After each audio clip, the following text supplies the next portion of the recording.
Kayo po ba mga bossing ko ay isa sa mga maraming pangarap sa buhay? At ito po yung napapansin ninyo na parang napakailap ng swerte. Or kaya po ay masipag po kayong tao pero parang hindi naman po natutupad ang mga pangarap po ninyo. Lalo-lalo na kung ang pangarap po ninyo ay tungkol sa usapin ng pera. Yung bang napakahirap or napakaganit sa inyo ng swerte na parang humihigit ka ng asa lungga para lang ikaw ay swertehin or magkapera.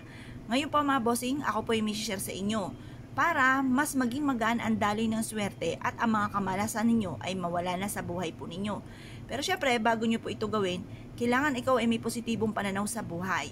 Kontrahin nyo kung ano man yung mga pangit na nasa isipan nyo or nagaganap sa ngayon. Halimbawa, kasi at totoong buhay po niyan, ay madaling sabihin na maging positibo.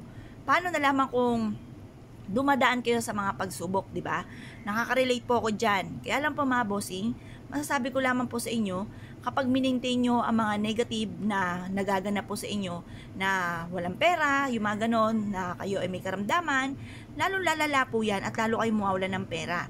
Kaya instead na iyan po ang nasa isipan nyo, sabihin nyo po sa sarili nyo, magkakaroon ako ng maraming pera, malalampasan ko to, kaya ko to. Yung mga ganon mga bossing. At malalampasan nyo nga po yan. Mararamdaman nyo na mas magiging magaan ang daloy ng swerte po sa inyo.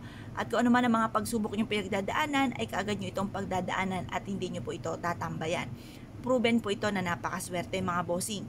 Masasabi ko lamang kung kayo po ay naniniwala at nais po itong gawin, wag na po kayo magpatumpik-tumpik pa, subukan nyo po ito. Ganito po ang paggawa. Ako po ay lagi ko pong sinishare, mainam sa may liwanag ng sinag ng araw. Sa umaga nyo po ito gagawin para hindi masyado masanteng, masakit sa balat at parang tunay na sobrang swerte dumating po sa inyo. Gawin nyo po ito ng 6:30 or kaya po ay alas 7. Matatapos ang ating mga pampaswerte hanggang alas 8 lang ng umaga. Kumuha po kayo ng isang pouch or isang unton.